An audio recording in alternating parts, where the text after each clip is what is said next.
These members of the U.S. Coast Guard who are constantly facing the most extreme situations to save lives, but how do they stay prepared? In an exclusive report, I am getting lowered from a helicopter for a wild day of training with the Astoria Air Team. Flying out hundreds of miles into the mighty Pacific. It's quiet until it's not. Navigating rugged coastlines and big wave energy. It can be pretty bad. They're the ones rushing to save you. There's a lot of wave action, so it can be very turbulent. And now it's my privilege to get just a taste of what it's like to be rescued by the U.S. Coast Guard.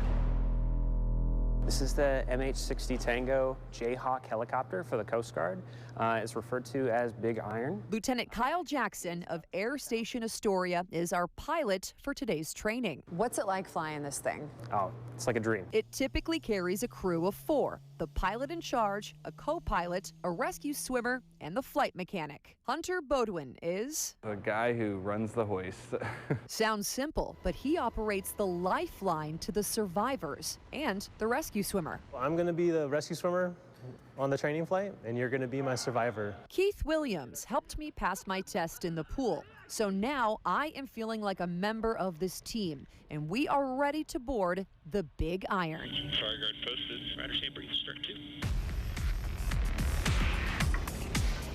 Our destination is where the Pacific Ocean collides with the Columbia River. It's earned a scary nickname. They call it the graveyard of the Pacific Ocean. For safety, this Coast Guard boat is keeping a close eye on us. It's also Keith's landing zone for his first drop. Somebody's going down. This is a vital maneuver for when fishermen need to be plucked from danger. Swimmer is on deck. Here we go. This looks crazy. And now the nerves hit. Do it now. We're in it to win it. It's my turn to drop in. Load check complete. Report is going down. After giving the thumbs up, I take in my first views. I am dangling from a helicopter 60 feet in the air. Moving slow and smooth, I'm lowered down. Reporter's in the water.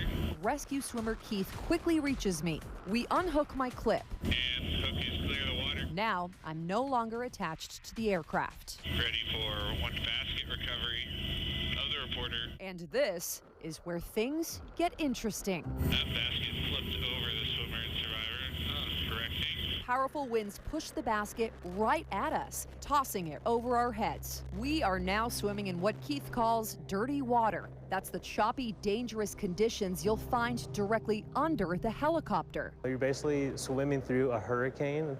So you're looking at like 120 mile-per-hour winds under the helicopter. Getting into the basket is scary. For a moment, my face gets stuck underwater. Reporter's in the basket. I'm ready for pickup. Finally, I'm in, but I have no idea what's about to happen on my ride up. And the basket's clear of the water. I start to spin and spin. I try to stay calm. This is happening because we've hit a tricky pocket of air right under the chopper. Spin. Yep, a little spin. After spinning for about 15 seconds, I'm dunked back in the water to reset and try again. And coming back up. Our second attempt is smooth until We got it. Spin corrected. Reporter is outside the cabin door coming in. He's giving a thumbs up, so must not be feeling too sick. Hold.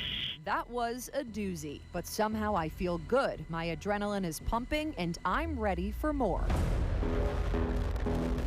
For the next hour and a half, the crew plucks me from the water 5 times. Rinse and repeat. What's up? She just getting used to it, or? There's still a big smile. Okay. Many times, this crew trains with a dummy, so this is a great chance to practice different rescue techniques with a human. Each maneuver is designed for a different situation. Swimmer's away. These are direct deployments. Swimmer's in the water. A quick jump in when seconds matter. Keep in mind, this is just training. They do this every week, day and night, no matter the weather. It's always a humbling experience, you know, like because a good day for us is someone's worst day. After a successful mission, we head home, and I'm in complete awe. Not just from the views, but the remarkable perseverance and bravery of this hardcore crew, always ready to answer the call. A big shout out Wow. to the team in Astoria. Thank you so much for letting me take part in training and hanging out. Yeah, it was an unforgettable experience. As my photographer Rico knows, I was really nervous about being really cold in the water and that like shock, but the dry suit did its job. I was not cold at all. Wow. Yeah, and I think the adrenaline helped with that. I think what I enjoyed, and that was an incredible job by you and Rico and Frank shooting that. What I love most about that was hearing the Coast Guard basically saying, hey, she's smiling. I don't know what's wrong with her. She gave us a thumbs up. Let's do it again. Was there a point at which you really were like frightened? What was the most, you know? The scariest part was when I was getting into the basket. If you look really closely, you can see my snorkel get snagged, and it was just probably a half a second. Right. But when you're in a basket in like moving water and you all of a sudden can't kind of pick your head up above the water. Disorienting. I just kind of, and then the spin was, I just stared at my fins. There was a word on my fins and I just stared at it. Good call. Focused. Did they warn you that might happen though?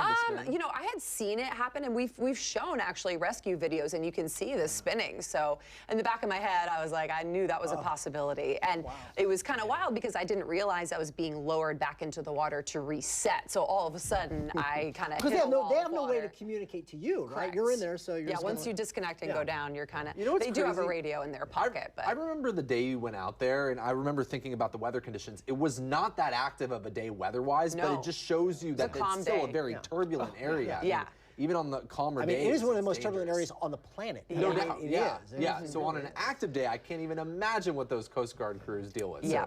So, great story. Thanks. Awesome. Great job. That was awesome. All right.